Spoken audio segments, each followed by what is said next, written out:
Hi guys, so I wanted to show you chest stand, and so one of the ways that working into chest stand is quite strong in that you will start here in your cobra. Make sure that you've warmed up before practicing, okay? I've done a lot of warm up beforehand.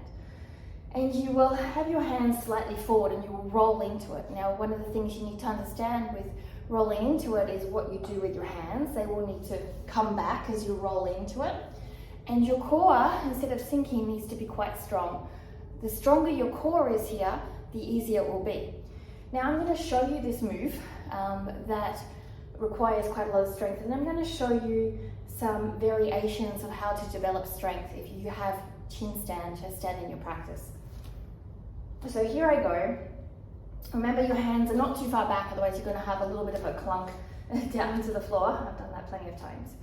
I pull my chest in, arms are forward, and here I go.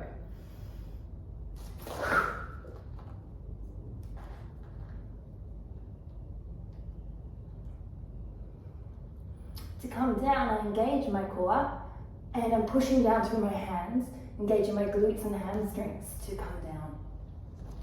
So we don't have that clunk as well.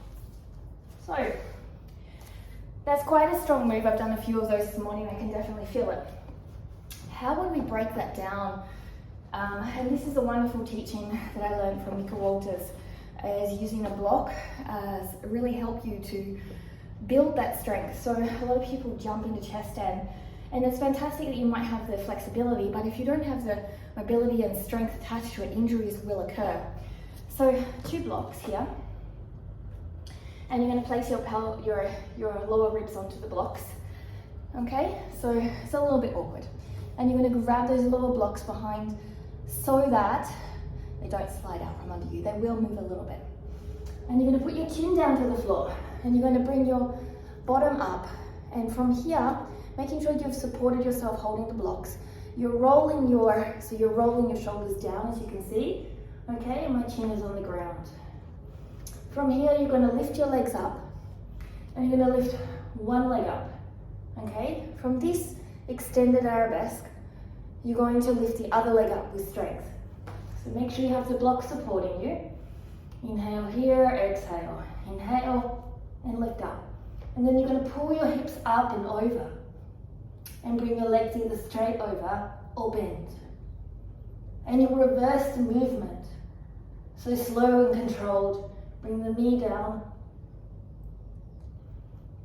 And then the other knee. And you'll try on both sides. In between, you could do a plank, and you could do some little scapular rolls, and you can do some cat-cows to reset your spine.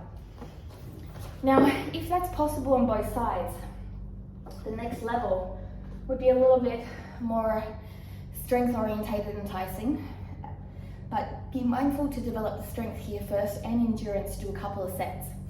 Notice also your chin. If you're like me, you will tend to get a little irritated on the skin. And so you have to build up that resistance, okay, because there's quite a lot of pressure on the chin. And if you have a neck issue, please be mindful of this too. It's not someone with neck issues. You need to be cleared to do this as well. So from here, you're going to now use your elbows as support into the fascia pit, just in the front pokey bits, just inside the front pokey bits, okay, the hip bones. You're going to turn, I like to turn my hands out slightly and rock my elbows in. From there, I'm going to set myself up very similar to on the blocks, but my elbows are going to be in place of support instead. And then the movement is the same up. So I'm coming down. Here is the movement. So this is actually also for flying here, yeah? So lifting up and extending, right? So if you've done this pose, and then you probably know the similar feeling, okay? But this time we're going to curve through into our chin stand. So also note that when you're doing back bends, no heavy lifting is important when you're doing really deep back bends, because your spine won't be prepared to support that. So be mindful of, if you are in the middle of practice, to be very mindful of that too. Okay, so coming down, chin is on the ground, bend the knees. Lift one leg up and one leg bent. Bring it up, chest comes down, elbows clear the pathway, and breathe.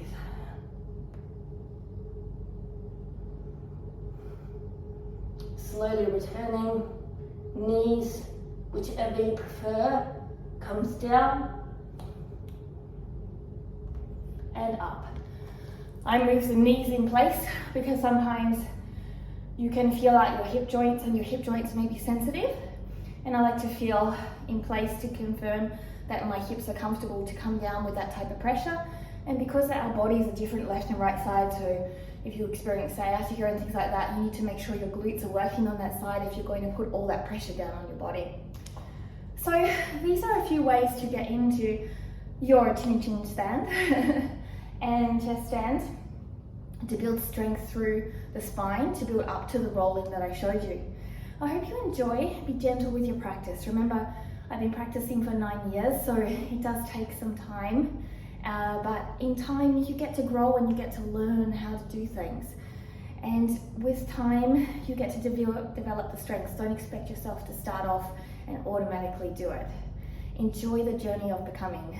So thank you again for joining me and all your support on my channel. It really means a lot. It's an honor to not only be able to learn, but to share my practices and my teachings that I learned from incredible people to help you to grow as well. I know that when I first started, I only dreamed of having an incredible online environment where you could learn, particularly when it can be so difficult financially. But now with the ability to have so many people sharing their practices, everything's possible these days. So don't forget to find the gratitude in this beautiful online experience and shout out those amazing teachers that you're learning from, or people that are sharing things that lift your day, because they deserve that gift of reminder that they are doing a great job too. We so often forget to share the gratitude to people thinking that they know it, but often they don't. So remember to tag someone in the post below, perhaps that you love the teaching. I'd love to check them out. Have a great day. Namaste.